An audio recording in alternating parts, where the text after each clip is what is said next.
to you courtesy of the red, white, and blue.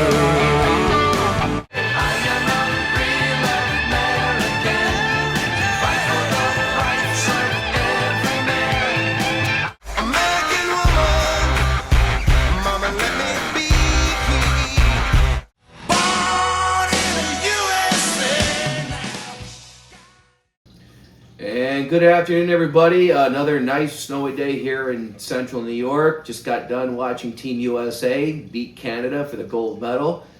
Pretty cool day. Pretty cool day to think about our country, our nation's history. So let's talk about a little bit of APUS history in the 1920s. So we're going to put up on the screen here the bubble map for the 1920s. And when we talk about the 20s, it's important that you know two nicknames for the decade. You know it's a big decade when it's got a nickname. Now 2 decades or 2 nicknames? Heck. So first of all, the 20s are often referred to as the jazz age, and we'll get into the jazz music and people like Duke Ellington and Louis Armstrong and Bessie Smith in a little while. That nickname, the jazz age, was actually coined by F. Scott Fitzgerald, who's probably the most famous author of the decade. He wrote a book called The Great Gatsby, which again we'll get into.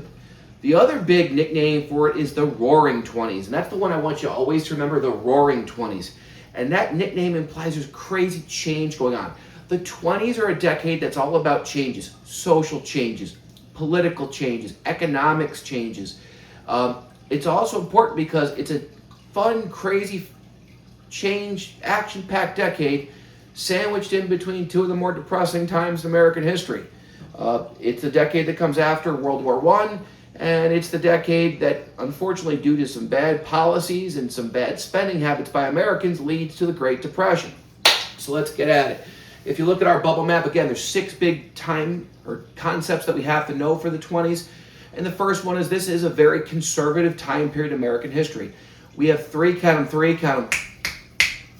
Republican presidents. We have Warren Harding, who was president from 1921 to 1923, which, if that sounds kind of weird to you, it should, because he croaked. Harding died in office. He went on vacation along the West Coast, took a swing up to Alaska, and then while staying at a hotel in San Francisco, California, had a heart attack. Harding, to that point, had been a remarkably popular president. The guy was a professional politician. He was a back slapper, the guy who could kind of just schmooze you.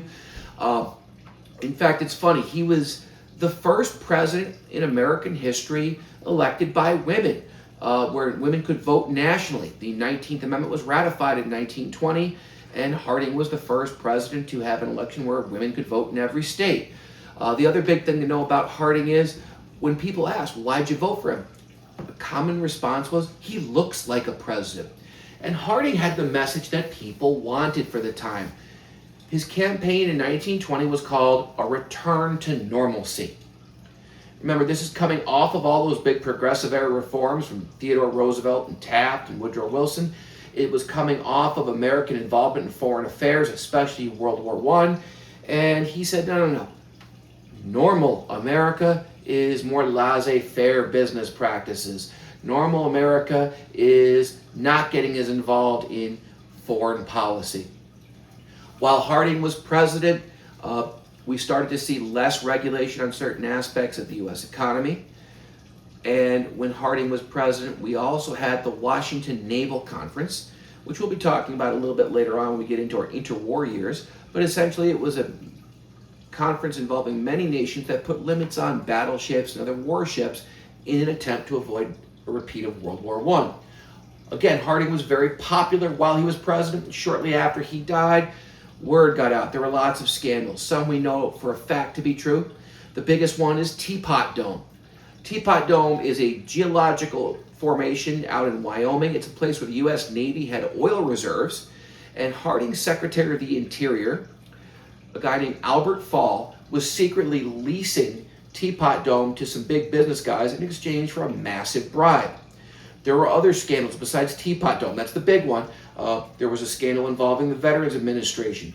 There were also accusations, never really substantiated, that he was a womanizer. There was a woman who claimed that she had had a child out of wedlock with Harding.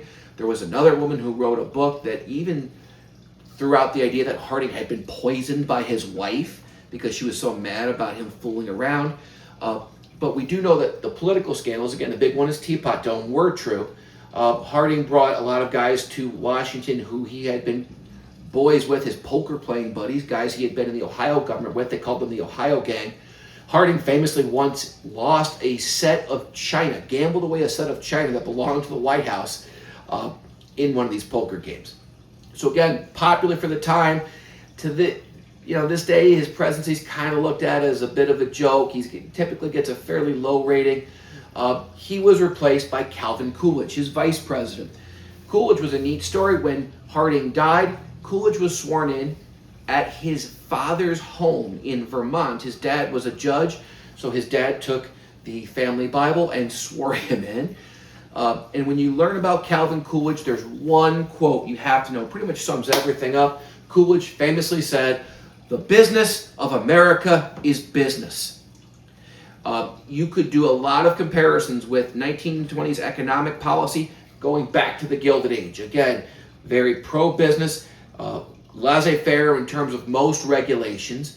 Coolidge is going to twice veto bills that would have helped American farmers who were beginning to suffer because of overproduction in the 1920s.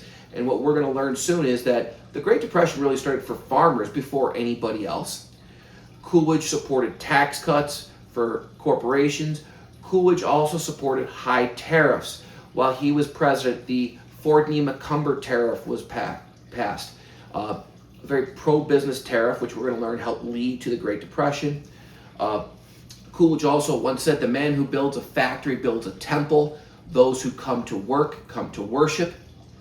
And while Coolidge was president, we also see a continuing foreign policy started under Harding, this idea of isolation. Again, Harding had the Washington Naval Conference. Coolidge signed a series of treaties called the Kellogg-Briand Pact, which was an effort by 62 countries to try to outlaw war as a foreign policy tool. It made war illegal, basically, which, how do you enforce that? Especially when the United States did not join the League of Nations. The League of Nations in of itself was weak, but it was a nice try. Coolidge was known as Silent Cal. He didn't speak a lot. He didn't seem to be super chatty. He knew how to do his photo ops and stuff like that, but there was a famous story. One time there was a White House dinner, and a woman sat next to him, and she said, "Mr. President, during the course of the night, I made a bet that I can get you to say more than 2 words. And Coolidge looked right at her and said, "You lose." Coolidge was replaced by Herbert Hoover. And before Hoover's name became synonymous with a disastrous presidency in the Great Depression, Hoover was the American success story. Maybe if Hoover had never been president, they'd have made a movie about the guy. He was an orphan in Iowa. He was adopted, ended up attending Stanford University, got a degree in engineering, became a millionaire by the time he was 40. Everything he touched turned to gold. During World War I, he ran the Food Administration for Woodrow Wilson. And not only was feeding Americans and rationing food, but because of famine in Europe during the war, he was feeding darn near all of Europe. He even had a passport from the Germans, the enemy, a special passport that said, this man is not to be stopped at any time and is to be given any assistance he requires. Later on, he would serve as Secretary of Commerce under Coolidge, and people would write letters to him asking for help, and they would just address him, the miracle worker, Washington, D.C., and the post office would deliver it to Herbert Hoover. We're not going to talk too much about Hoover's presidency today because when we get to the Great Depression, we do a lot about that. But again, very conservative time period, very pro-business, very laissez-faire, and you can make connections back in time to the Gilded Age. This is a time period where you actually see union membership begin to decline, partly because of something called the First Red Scare, which we'll get into, but also very pro-business governments. You can also go forward and make connections between the 1920s and the 1980s.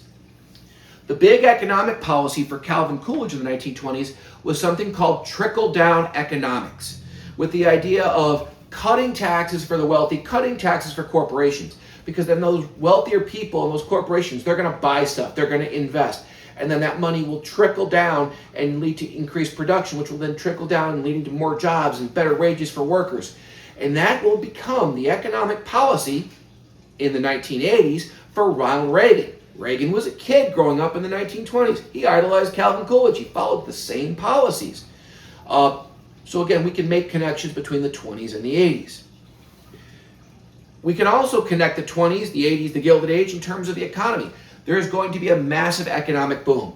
We learned that the Civil War is what led to Gilded Age economic expansion. World War I does the same thing for the 1920s. During the 20s, production increases dramatically. Those factories make the shift from producing guns to producing Model Ts, from producing other types of weapons to household appliances. And this production was incredibly high. In fact, it's going to become too high. Both American factories and American farms, as time goes on, continue to produce at record levels. It's actually going to lead to overproduction, which means prices will plummet. And what we're going to learn is overproduction is one of the two biggest causes of the Great Depression. During the 1920s, because of this increased production, these companies needed us to buy stuff. So you see the first professional ad agencies created. You see celebrity spokesmen for the first time. Famous athletes like Babe Ruth would be spokespeople in radio ads, in print ads. Babe Ruth of the New York Yankees had the first ever publicist for an athlete, a guy named Ford Frick, who would follow him around and kind of do everything to get the Babe in the spotlight. This was also a time period when in America, American companies came up with a new way for you to buy stuff called the installment plan. Write that one down. It's on the Regents even. The installment plan, the idea of buy now and pay later. This was a time period when they needed you to buy. So we had pressure, psychological advertising, but also make it easier for people to buy stuff. You could buy anything for a small down payment and pay later on. You could buy your house from a catalog. People would buy stuff from what was called the Sears catalog. Imagine a big book being mailed to you and you'd leaf through and you could buy everything, even a house that would show up, not all together, you'd have to put it together, but you have all the parts that you needed. The Sears catalog was like Amazon.com today. I don't know if they give you a Prime membership, but same idea. But this installment plan, so it became very easy for people to buy stuff in installments. Credit. The problem is, when you buy now and pay later, who's to say that times will be good later, that you'll have money later? And we're going to learn that the other big cause of the Great Depression was this installment plan. So we're going to see in the 1920s and that economic boom from World War I, easy credit, overproduction. We're also going to see how these tariffs in the 1920s are going to lead to the Depression. But again, that's another day. But this is the decade of big business. And probably the best symbol of it is Henry Ford. Ford did not invent the car. He made the car cheaper so the average man could buy it. Cars had been around prior to Henry Ford. Autobots, transform and roll out. And prior to the 1920s, they were a toy for rich people. What Ford did was, Ford learned how to do mass production, and he developed a better assembly line. Notice how I said that, a better assembly line. Henry Ford did not invent the assembly line. I don't care what you were told. But Ford studied worker movement, and he realized if you minimized worker movement, you could speed up your assembly line. At its peak of production in 1927, the Ford assembly line was producing Model Ts, the famous car, at such a fast rate, and so many were being produced at once, a new Model T would roll off the assembly line every 10 seconds. And Ford liked to joke, you could buy a Model T in any color you wanted as long as it was black. Now, the truth is, yes, you could get a Model T in other colors, but Ford preferred to make them black because black paint was made with ground up burned animal bones, and there was something about it was called bone black, but there was a property in it that the black paint dried faster. Ford didn't like to waste. Another thing that Ford did was he had a side business. He had a business partner, a guy named Joseph Kingsford, and when they would build these Model Ts, the interiors were made out of wood, and there would be lots of scrap wood.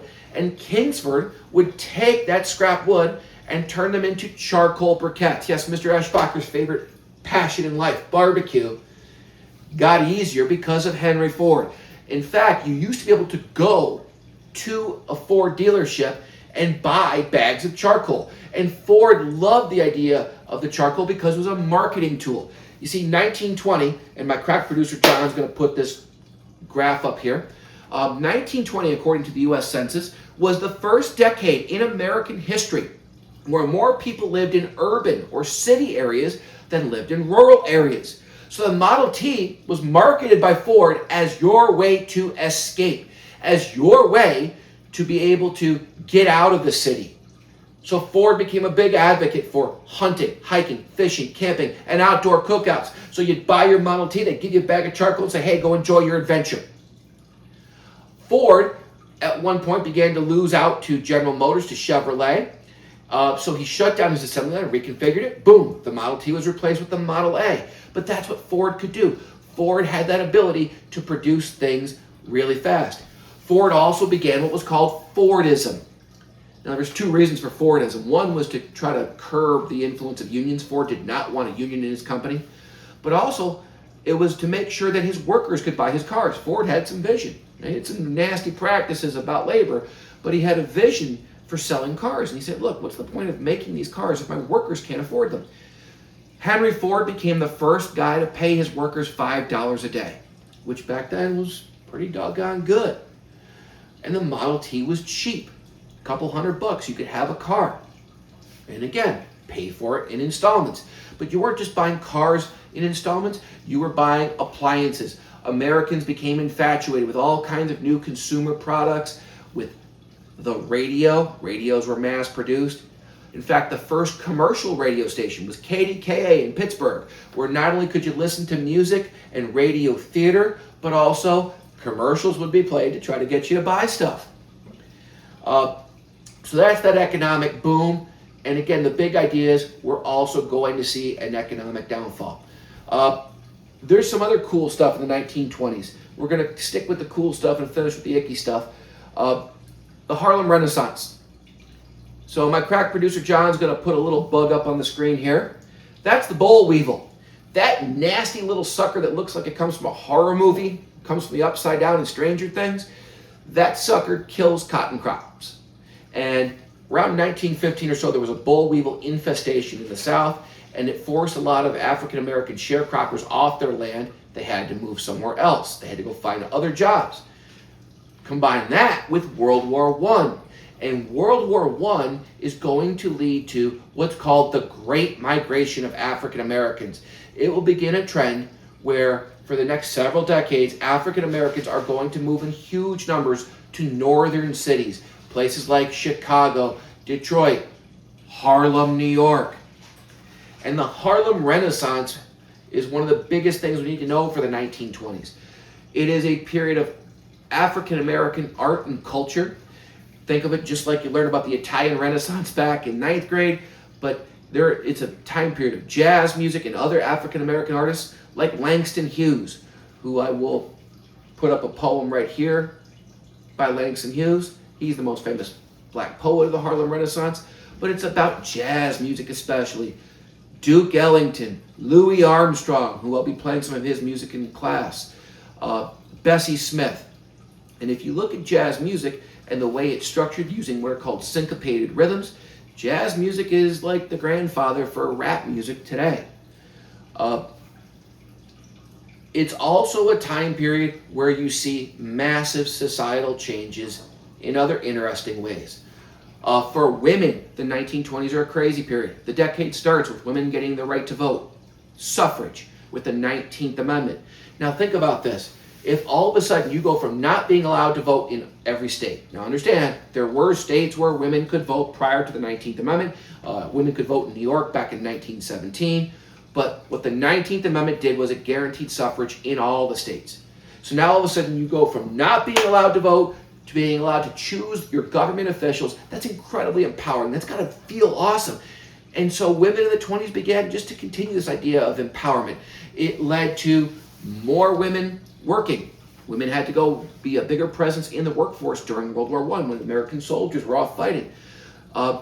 Some continued to work. It led to, among other things, women dating longer before choosing to get married.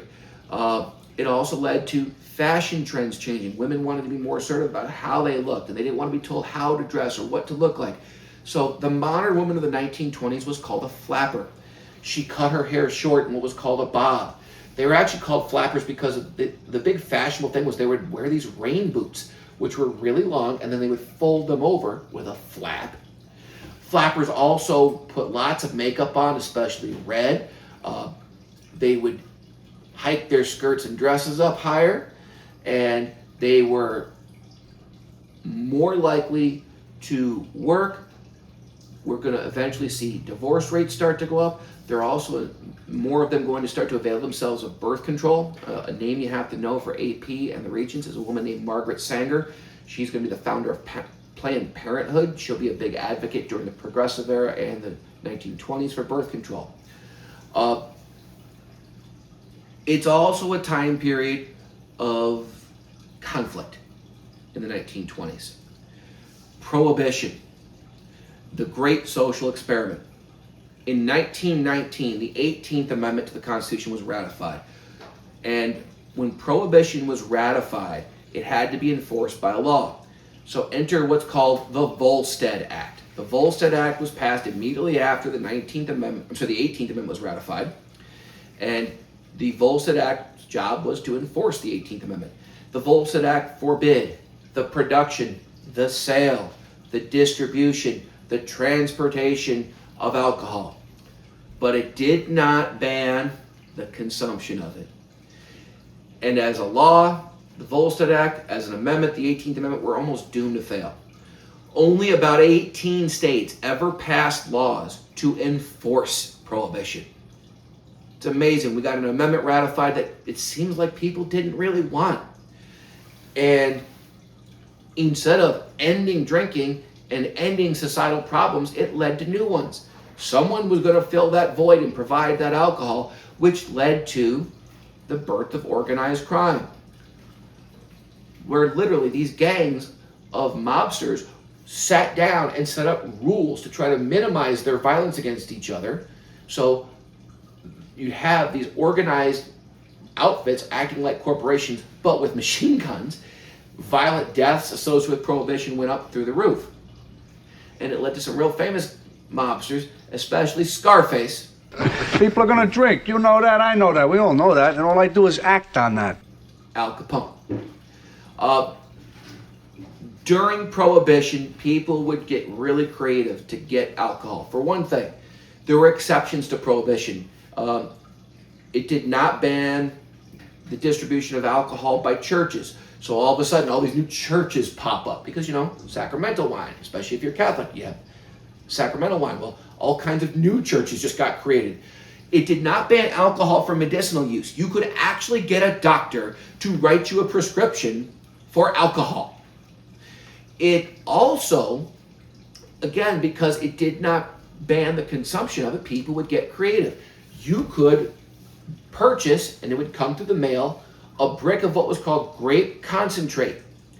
And you would get this brick, which imagine kind of like crystallized grape juice, and it would have directions on the package. Warning, if the contents of this package are combined with so much water, so much sugar, and so much brewer's yeast, it will create an intoxicating beverage, which is illegal. In other words, you shouldn't do it. People would also make their own stuff called bathtub gin. Or you might just go out to secret bars called speakeasies, where you'd knock on the door and you'd have to know a password. And these speakeasies could be elaborate. They could be in a basement of a warehouse or all kinds of places that the mob would run. People wanted their booze.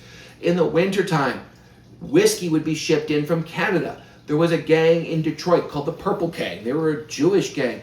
And what they would do, not all mobs are Italian. And the Purple Gang would drive trucks out onto the Great Lakes when it was frozen and meet up with the Canadians and then bring that booze back. You would have rum runners, people who would get high-speed boats and sneak them in. One of the videos I like to show you guys is the show How Booze Built America. And they talked about the giant elephant statue that's in Atlantic City, where they would hang green lights in the eyes if it was safe, and all of a sudden ships would come in from international waters to bring in the booze. And if it wasn't safe, they put red lights up there. There was a story I heard one time about a guy who purchased a surplus submarine from World War I, and they would fire torpedoes, but there weren't explosives in the torpedoes. They'd be filled with bottles of booze. And these rum runners would get so creative because they had to smuggle this stuff. By the way, we call those smugglers bootleggers. Okay? These bootleggers would go to all kinds of methods to sneak their alcohol away. They knew they'd have to outrun the cops, so they begin to do what was called stock their cars. Think about it. If you put a whole bunch of cases of booze in the back of your car, those shocks are going to be riding really low, and the cops are going to know something's up. So they would have special reinforced suspensions on the cars. They would also have souped up engines. And of course, dudes being dudes, sooner or later, they're going to start racing to see whose car was the most stocked. And these stocked cars led to something new, NASCAR. And gentlemen, start your engine! Yeah, NASCAR was still one of the biggest things in America. It was created, the first NASCAR drivers were ex-bootleggers or the sons of ex-bootleggers. So you got all this, American culture that comes from bootleggers. When you're over the age of 21, you might go to an establishment that sells alcohol, and they sell these little mixed drinks with cute names and sugar in there and fruit juice and little umbrellas and goofy stuff. That comes from Prohibition. Because the whiskey that was being sold in a lot of these speakeasies was horrendously bad, low quality. They called it rot gut whiskey. So the speakeasies, to make them more marketable, would dump in sugar and fruit juice and all kinds of other stuff. And there was a reason, too, that it was called rot gut whiskey. Some of the homemade booze was made from industrial alcohol, which is incredibly dangerous stuff. And the U.S. government, during Prohibition, to try to discourage people from using this industrial alcohol, added methyl alcohol, wood alcohol, which led to thousands of people dying from poisoning.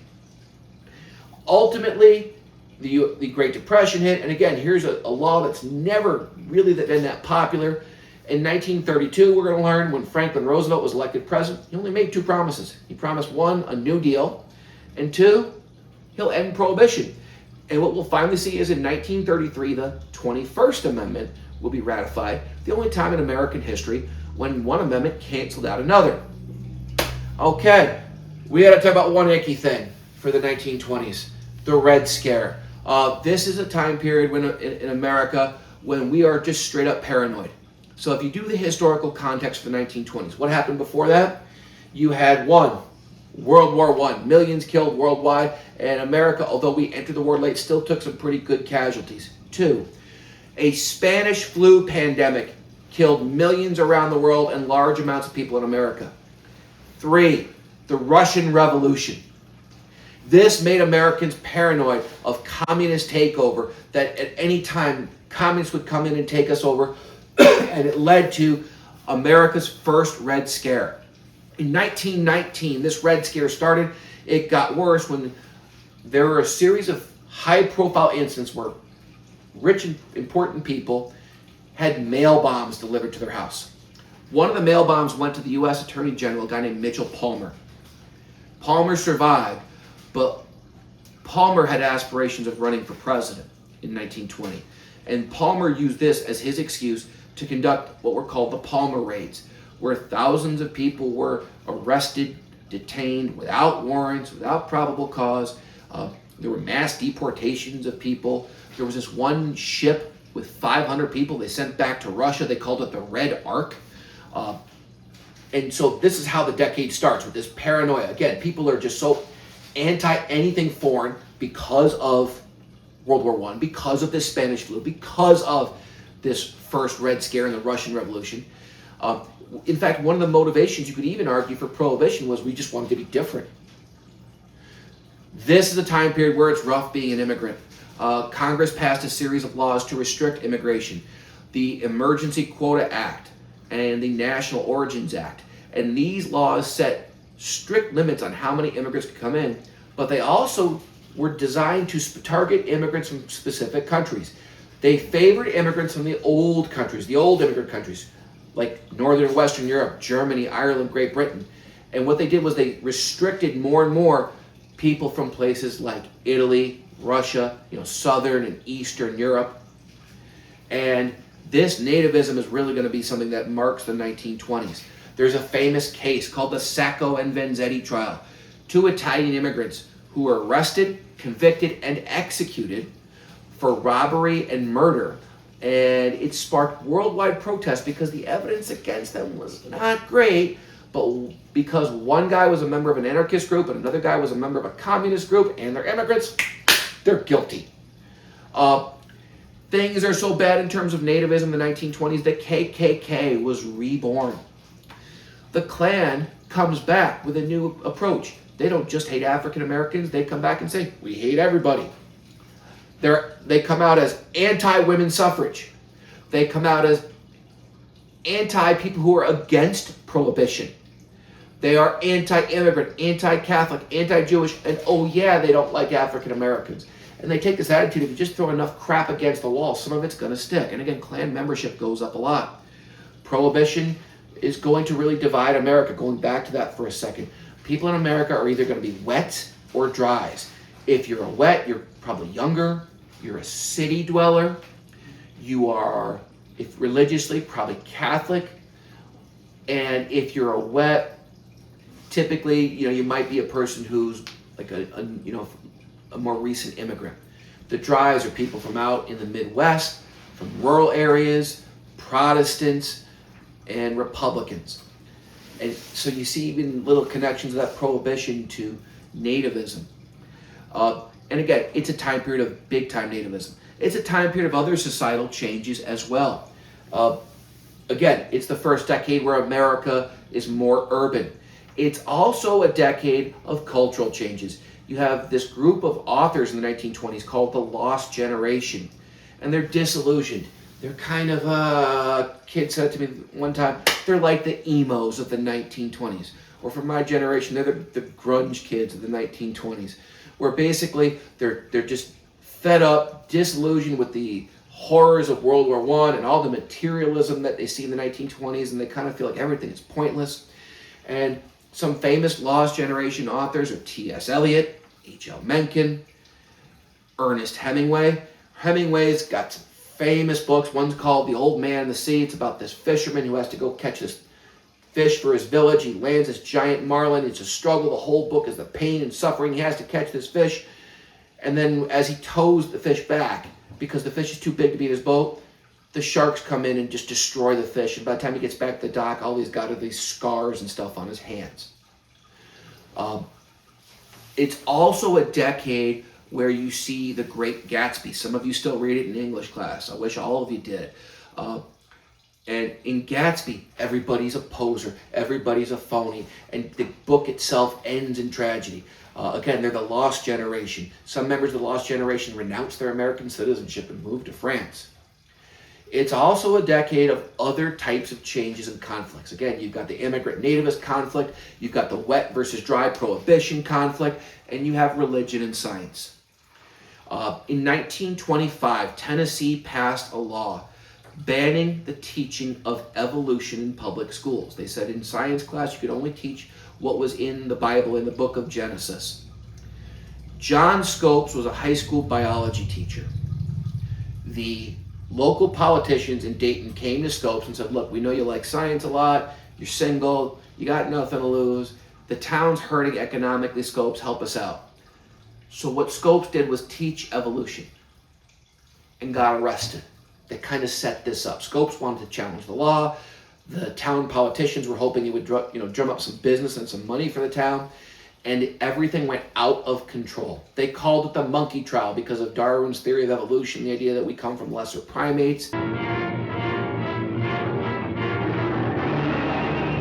And it drew national attention. And all of a sudden things got out of control when former presidential candidate William Jennings Bryan, remember him, Cross of Gold speech, announced he was going to help prosecute Scopes. Bryan's a national figure. That brings the media in. Now let's just make it even bigger. Clarence Darrow, who had been a friend of William Jennings Bryan, who was one of the most famous lawyers in American history, the founder of the American Civil Liberties Union, announced, I'm going to defend him. And this trial that happened in 1925 in Dayton, Tennessee, just captivated the country. They actually had to erect bleachers outside and put the trial outside on certain days. And the trial was highlighted when Darrell, the defense attorney, said, "Your Honor, I want to call an expert witness on the Bible." Up, I'm calling William Jennings Bryan, the prosecutor. And Bryan could have said, "No, you can't do that," but Bryan thought this would be a great debate. Instead, what happened was Darrell threw him a bunch of easy questions at first, and then just started to speed up his questions, do some kind of tricky questions, and he made Bryan look like a fool. At the end of the day, after all this national hype, the town made money. People were selling stuffed monkeys, real monkeys. You couldn't get a seat at a restaurant. Every bed was full, you name it. At the end of the day, John Scopes was found guilty and had to pay a $100 fine for all that. William Jennings Bryan, the three-time loser presidential candidate, got his big national moment in the sun victory, and shortly after died of a massive heart attack. So that's the 1920s in terms of conflicts. Last thing, again, this is the decade of celebrities. You could put this under women and societal changes. This is the decade of the silent movie. This is Charlie Chaplin, Gloria Swanson, Rudolph Valentino. It's also the first decade where you see talking movies. The first movie with sound was The Jazz Singer starring Al Jolson. It's funny, when the first idea of talking pictures was pitched to Warner Brothers movie studio, one of the Warner Brothers, because there were Warner Brothers, refused it at first, saying, "Who the hell wants to hear actors talk anyway?" But you go from silent films to these, quote, talkies. You have radio spreading nationwide. It's really where the golden age of professional sports starts. In the 1920s, the National Football League was created, really for one player. There had been a college football player named Red Grange, the Galloping Ghost. He was amazing. He would draw record crowds anytime he played for the University of Illinois, but sooner or later he's got to graduate. And a group of businessmen put together a professional team, realizing they could capitalize on this. A team called the Decatur Staleys. What's the matter? You never heard of the Decatur Staleys? They're still around today. They're just called a new name. They're the Chicago Bears. You know, the Bears. The Bears. The Bears. In 1925, Wellington Maris Sr., who made his money as a bookie at horse races, paid $500 and founded the New York Giants. The National Football League was created. This was the decade where sports stars were celebrities. Jack Dempsey was the heavyweight boxing champion of the world. And of course, nobody was going to be a bigger celebrity than George Herman Babe Ruth. The Bam, the Bambino, the Sultan of Swat, the King of Swing. Babe Ruth made the Yankees. The Yankees were founded in 1903. They were called the New York Highlanders, and they were like the third best baseball team in New York City. And what happened was in 1918, the Boston Red Sox owner traded Babe Ruth away to the Yankees because he needed some cash to fund Broadway plays that he produced. And that's it. For the rest of the century, it was the New York Yankees. Ball game over. Yankees win. The Yankees win. The Yankees now have 27 world titles as we speak here in 2026. Hopefully they get another one this year. And it was largely because of Babe Ruth creating this Yankees dynasty. Ruth is the reason Yankee Stadium was built. The Yankees used to rent out the Polo Grounds, which was owned by the New York baseball Giants. But soon the Yankees were drawing bigger crowds than the Giants were, so the Giants kicked them out. So they had to build their own stadium, Yankee Stadium, which was known as the house that Ruth built. The Yankees were the first people to put numbers on the backs of their jerseys so that people would know the batting order, so they would know when Babe Ruth was coming up. And Ruth famously would go everywhere, make appearances with his publicist. There was a famous story how he went to a hospital and visited a child who was supposed to be dying, and the little boy said, "Babe, will you do me one thing?" And this is during the World Series, by the way. And Ruth's fighting back tears. "What would you like?" "Will you hit a home run for me in the World Series today, babe?" And Ruth said, "Well, sure, I'll hit you 2. And the amazing part is, I don't know if he stopped and saw some other kid, he hit 3 home runs in that game. There was the famous home run in the 1932 World Series, where Ruth, who was really angry that the Chicago Cubs had been talking a lot, pointed. Now, depending on who you talk to, he was pointing at one of two things. Either A, he was pointing at the pitcher on the Cubs saying, "Shut your mouth, stop talking so much." But a lot of people say he was pointing to a spot in center field. He let the first pitch go by, strike 1, point. Let the second pitch go by, strike 2, point. Next pitch, bam, home run to dead center field. So that's your 1920s, that big bridge decade, lots of change from the Great Depression, or to the Great Depression, from World War I to the Great Depression, and that's the 1920s. So it's Mr. Eschbacher signing off, reminding you to, put away your chromies, homies. See you later.